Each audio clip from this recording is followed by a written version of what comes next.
মিত্ৰতাৰ কথা আপুনি কৈ আছে কালি দেৱব্ৰত শইকীয়াই দলপতিয়ে কৈছে এতিয়া প্ৰেছ মিটত যে বিজেপি হৰুৱাবলৈ হ'লে যুঁজিব লাগিব একেলগে যুঁজিব কিন্তু মিত্ৰতা এতিয়ালৈকে হোৱা নাই কংগ্ৰেছ ফালৰ পৰা আমাৰ দেৱব্ৰত শইকীয়া দাদাই এটা মানে প্ৰেছ কনফাৰেন্স এখনত কৈ আছে যে অসমৰ মানুহে এতিয়া বিশ্বাস কৰে যে কংগ্ৰেছে অকলে বিজেপিক হৰুৱাব নোৱাৰে আৰু সেইকাৰণে সকলো দলবিলাক একলগ হ'বই লাগিব সেই কথাটো খুব ধুনীয়া কথা সঁচাকৈ আজি আমি ঐক্যবদ্ধ হ'লেহে বিজেপিক হৰুৱাব পাৰিম কিন্তু কংগ্ৰেছে যিমান দীঘলীয়া কৰি কৰি গৈ আছে মানুহবিলাকৰ ধৈৰ্য শ্ৰুতি ঘটিছে আৰু সেইকাৰণে CPI 7টা সমষ্টি ডিক্লেয়াৰ কৰি দিছে কাৰ্বি আংলঙৰ APICLC আমাৰ লগত দীৰ্ঘদিন ধৰি একেলগতে আছে কিন্তু অশান্তি পাই গৈছে জোৰ পৰি হাত পালেহি আৰু ইলেকশ্যন কাইলৈ পৰহিলে এতিয়ালৈকে কংগ্ৰেছে কাৰো টিকেটে ফিক্স কৰি নিদিয়ে তো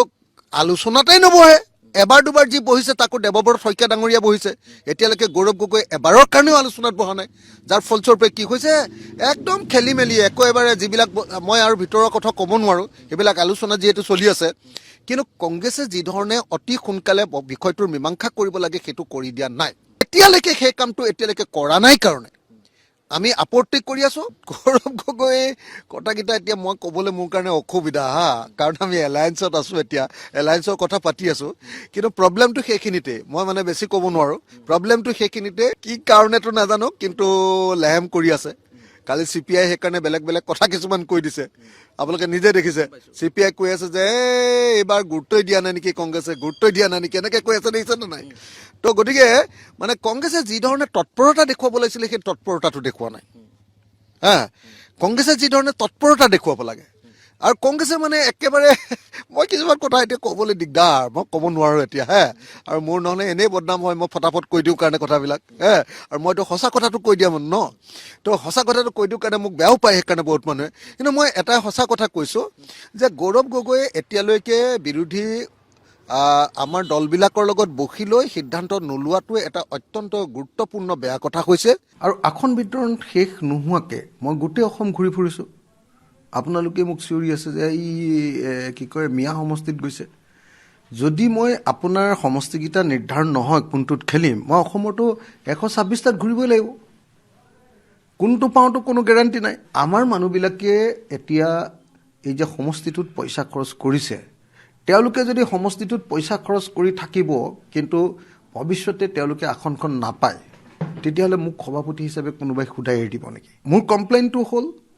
যে আমি লেট কৰি থাকিলে লোকচান আমাৰ অখিল গগৈ ডাঙৰীয়াই কৈ আছে যে 31 তাৰিখে লাষ্ট ডেট দিছে আজি কাইলৈ 31 তাৰিখ আমি 1 তাৰিখে আমাৰ ৰাইজৰ দলৰ জৰুৰী কাৰ্যনিৰ্বাহক বৈঠক আয়োজন কৰিছোঁ 1 তাৰিখৰ দিনা গুৱাহাটীত আমাৰ জৰুৰী কাৰ্যনিৰ্বাহক বৈঠক জৰুৰীভাৱে আমি আহ্বান কৰিছোঁ আৰু মিত্ৰতাৰ বিষয়টো সম্পৰ্কত আমি এটা সিদ্ধান্ত গ্ৰহণ কৰিম সঁচা কথা ক'বলৈ গ'লে দেৰি কৰাৰ ক্ষেত্ৰত আমিও এতিয়া ভাল পাই থকা নাই আজি সদায় এলায়েন্সৰ ক্ষেত্ৰত ডাঙৰ দলটোৱে ইনিচিয়েটিভ লৈ সৰু দলবিলাকক মাতি থাকে উল্টাই আমি সৰু দলবিলাকে তেল মাৰি থাকিবলগীয়া হৈছে ডাঙৰ দলটোক যে আপোনালোকে সোনকালে কৰক আমি অনুৰোধৰ পিছত অনুৰোধৰ পাছত অনুৰোধ কৰি থাকিব লাগে আজি প্ৰায় 2 মাহ ধৰি আপুনি এলায়েন্সৰ কথা কৈ আছে কিন্তু বাৰে প্ৰতি আমি এনেকুৱা হৈছে 31 তাৰিখ এতিয়া হৈ গ'ল আজিলৈকে কোনো ধৰণৰ উত্তৰ নাহিলে আপুনি অনুভৱ কৰে নেকি যে গৌৰৱ গগৈ আপোনাক আচলতে হেৰিয়ে দিয়া নাই গুৰুত্বই দিয়া নাই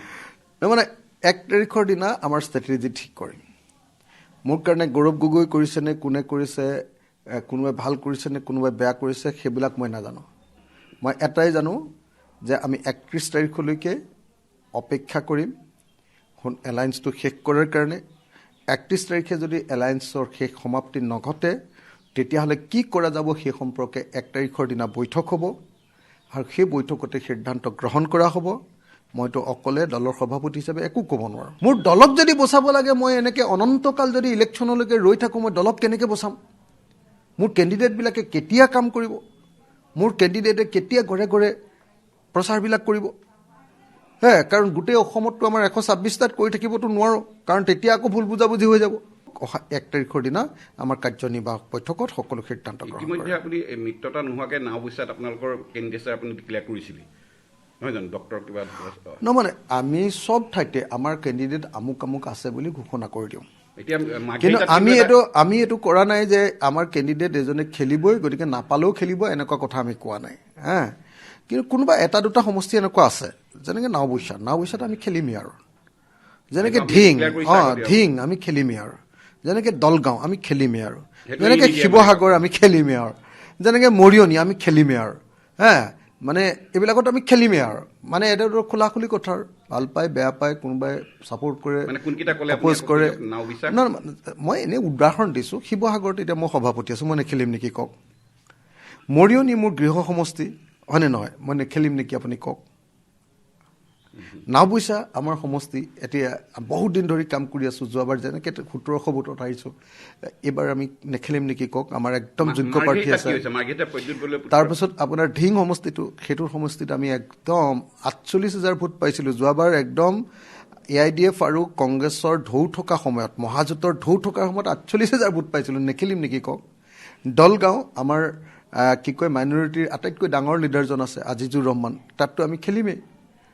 গতিকে কথাকেইটা তেনেকুৱা। এতিয়া এটা দুটা সমষ্টিতটো আমি ক'বই লাগিব, নহ'লে আমি কেনেকৈ মানুহ ৰাখিম কেনেকৈ কওক? কোনোবাটোতো অলপ বিয়ন হেৰিয়াতো গুচি যাবলগীয়া হয়, নহ'লে মানুহবিলাক গুচি যায় নহয়। ইহঁতি নেখেলিবও পাৰে বুলি ক'লে কোন মানুহ ৰাইজৰ লগত থাকিব, দলৰ লগত? মিনিমাম কেইটাত আপোনালোকে বিচাৰিব? 1 তাৰিখৰ দিনা ফাইনেল কৰি দিম আপোনালোকক। 1 তাৰিখৰ দিনা চব ফাইনেল হ'ব। কিন্তু সেই গৌৰৱ গগৈৰ কাৰণে আপোনালোকে দিলে, কিন্তু আপোনাৰ কথাত কিন্তু গুৰুত্ব দিয়া নাই গৌৰৱ গগৈ, এইটোৱে ডাঙৰ কথা। আপুনি যিমানেই যি নকওক লাগিলে 1 তাৰিখে সিদ্ধান্ত হ'ব। 31 তাৰিখ কাইলৈ হ'ব,